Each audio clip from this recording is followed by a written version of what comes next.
Hi viewers, என்னுடைய இனிய வணக்கத்தை உங்களுக்கு முதல்ல தெரிவிச்சுக்கிறேன். நம்முடைய உடல் உறுப்புகள், அதன் செயல்பாடு, அது எதனால் பாதிக்கப்படுகிறது, எப்படி நாம் அதை அறிஞ்சிக்கணும், எப்படி சரி செய்ய முயற்சிக்கணும் அப்படிங்கிறதுக்காகத்தான் ஒரு விழிப்புணர்வையும் ஏற்படுத்தும் விதமாக இந்த நிகழ்ச்சியை உங்களுக்கு தொகுத்து வழங்குது. இது பொழுதுபோக்கும் நிகழ்ச்சி இல்லைங்க. நாம் உயிர் வாழும் நாட்களில் பொழுதை எப்படி ஆரோக்கியமாக வாழ்வது என்பது பற்றிய செய்தி தாங்க இது. இன்றைக்கு தான் முதன்முறையாக பார்க்குறவங்க மறக்காம ஒரு லைக்கை போட்டு கமெண்ட் செக்ஷனில் போய் ஒரு ஹார்ட்டை பின் பண்ணுங்க. இன்றைக்கு நம்ம உடல் உறுப்புகளில் மிக மிக முக்கியமான லிவர், அதாவது கல்லீரல் பற்றி தான் பார்க்க போகிறோம். இந்த கல்லீரல் அதாவது லிவர் நம்ம உடம்பில் செயல்படுகிற செயல்பாடுகள் ரொம்ப அதிகம். இது உயிர் வாழ்வதற்கு தேவையான அதிமுக்கியமான காரியங்களை எல்லாம் செய்யுது. இது எதனால் பாதிக்கப்படுது, இதை எப்படி பாதுகாக்கணும் அப்படிங்கிறத தான் இன்னைக்கு நாம் பார்க்க போகிறோம். ஒன்று, இந்த லிவர் அதாவது கல்லீரல் நாம் உயிர் வாழ்வதற்கு மிகவும் ஒரு அவசியமான நம் உடலில் இருக்கிற மிகப்பெரிய ஒரு உறுப்பாகும். இது மிகப்பெரிய சுரப்பியும் ஆகும். இது வயிற்றின் வலது பக்கத்தில் விலா எலும்புகளின் கீழ் அமைந்துள்ளது.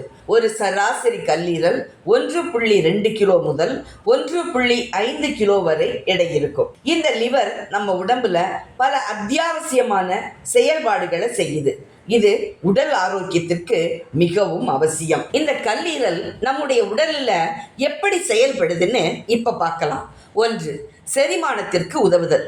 கல்லீரல் பித்த நீரை உற்பத்தி செய்து கொழுப்புக்களை உடைத்து செரிக்க உதவுது. 2, நச்சு நீக்கம். உடலில் சேரும் தீங்கு விளைவிக்கும் நச்சு பொருட்களை நீக்கி வெளியேற்றுகிறது. 3, சக்தி சேமிப்பு. உடலுக்கு தேவையான ஆற்றலை குளுக்கோஜன் வடிவில் சேமித்து தேவைப்படும் போது இரத்தத்தில் வெளியிடுது. 4, புரத உற்பத்தி. இரத்தம் உறைதல் காரணிகள் மற்றும் பிற முக்கிய புரதங்களை உற்பத்தி செய்து. 5, விட்டமின் மற்றும் தாது சேமிப்பு. விட்டமின்கள் A, D, E, K, B12 மற்றும் இரும்பு போன்ற தாதுக்களை சேமிக்குது. 6, நோய் எதிர்ப்பு சக்தி. இரத்தத்தில் உள்ள பாக்டீரியாக்கள் மற்றும் கிருமிகளை நீக்கி நோய் எதிர்ப்பு சக்திக்கு உதவுது. 7, பழைய இரத்த அணுக்களை அழித்தல்.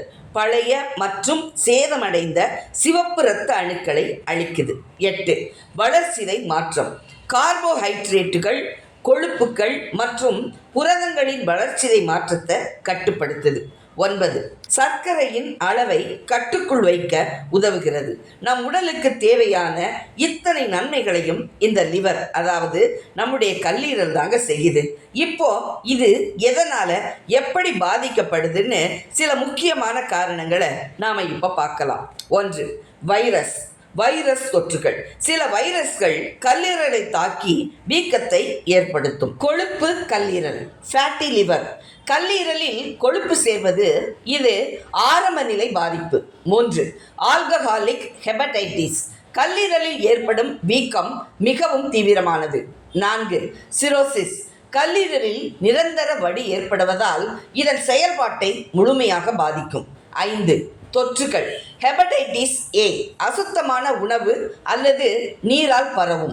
இது குறுகிய கால பாதிப்பை உண்டாக்கும். ஹெபடைட்டிஸ் B பாதிக்கப்பட்ட இரத்தம், உடல் திரவங்கள் அல்லது பாலியல் தொடர்பு மூலம் பரவும். இது நாள்பட்ட பாதிப்பை உண்டாக்கும்.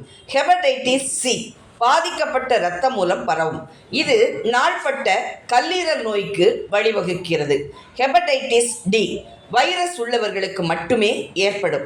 ஹெபடைட்டிஸ் E அசுத்தமான நீர், உணவால் பரவுகிறது. இது கர்ப்பிணி பெண்களுக்கு மிகவும் ஆபத்தானது. 5, கொழுப்பு கல்லீரல் நோய். உடல் பருமன், நீரிழிவு நோய், அதிக கொழுப்பு, உயர் இரத்த அழுத்தம். இது நாள்பட்ட கொழுப்பு கல்லீரல் நோய் NASH மற்றும் சிரோசிஸ் வரை செல்லலாம். 7, சில மருந்துகளை அதிகமாக உட்கொள்வதினாலும் பாராசிட்டமல் அதிகமாக உட்கொள்வதினாலும் பூச்சிக்கொல்லிகள், தொழில்துறை ரசாயனங்கள், மருந்துகள் இவைகள் கல்லீரல்களை அதிகம் சேதப்படுத்துகிறது. கல்லீரல் பாதிப்பு ஆரம்ப கட்டத்தில் எந்த அறிகுறிகளையும் காட்டாது. காலப்போக்கில் மஞ்சள் காமாலை, சோர்வு, பசியின்மை, குமட்டல், அடிவயிற்றில் வலி அல்லது வீக்கம், சிறுநீரின் நிறம் மாறுதல் போன்ற அறிகுறிகள் தோன்றினால் உடனே மருத்துவரை அணுகுவது மிகவும் நல்லது. இப்போ இந்த கல்லீரல் அதாவது லிவரின் பாதிப்பு வராமல் எப்படி இதை பாதுகாக்கிறதுன்னு பார்க்கலாம். ஆரோக்கியமான உணவு பழக்க வழக்கங்கள்: பச்சை இலை காய்கறிகள், கீரை, புரோக்கோலி, காலிஃப்ளவர் போன்ற இலை கீரைகளில் குளோரோஃபில் மற்றும் ஆன்டி ஆக்சிடென்ட்டுகள் அதிகம் நிறைஞ்சு இருக்கிறதுனால கல்லீரலில் உள்ள நச்சுக்களை நீக்கி செயல்பாட்டை மேம்பட செய்து.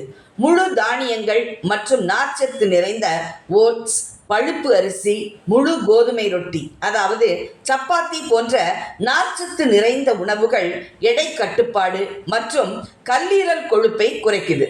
பருப்பு வகைகள்: பீன்ஸ், பருப்பு, நெல்லிக்காய், ஒமேகா 3 உணவு வகைகள், பெர்ரி பழங்கள், காஃபி மற்றும் கிரீன் டீ, மஞ்சளில் உள்ள குர்குமின், பூண்டில் உள்ள அல்லீசன், எலுமிச்சை, ஆரஞ்சு, திராட்சை பழங்களில் உள்ள விட்டமின் சி போன்றவைகளும் கல்லீரலில் அதாவது லிவரை பாதிப்படையாமல் நன்றாக இயங்கும்படி செய்கின்றன. கல்லீரல் பாதிப்படையாமல் இருக்க நாம் எந்தெந்த உணவு பழக்க வழக்கங்களை தவிர்க்கணும்னு இப்போ பார்க்கலாம். அதிக கொழுப்புள்ள உணவுகள், வறுத்த பொரித்த உணவுகள், துரித உணவுகள், பதப்படுத்தப்பட்ட இறைச்சிகள், அதிக வெண்ணெய் மற்றும் நெய், மிட்டாய்கள், சாக்லேட்டுகள், குளிர்பானங்கள், சர்க்கரை, அதிகம் சேர்க்கப்பட்ட இனிப்பு வகைகள், சிப்ஸ் பாக்கெட் உணவுகள், உடனடி நூடுல்ஸ், அதிக உப்பு, அதிகமாக மது அருந்துவது, மைதா, பரோட்டா, பாஸ்தா இது போன்ற உணவு வகைகளை தவிர்த்து உங்கள் கல்லீரலை அதாவது லிவரை எப்பவும் ஆரோக்கியமாக வச்சு பாதுகாப்பாக இருந்துக்குங்க. என்ன வியூவர்ஸ், இன்றைக்கு கொடுக்கப்பட்ட இந்த ஆரோக்கியமான டிப்ஸு உங்களுக்கு பிடிக்கும்னு நினைக்கிறேன். இது உங்களுக்கு பிடிச்சிருந்தா லைக் பண்ணுங்க, ஷேர் பண்ணுங்க, சப்ஸ்கிரைப் பண்ணுங்க. Okay, tata, by.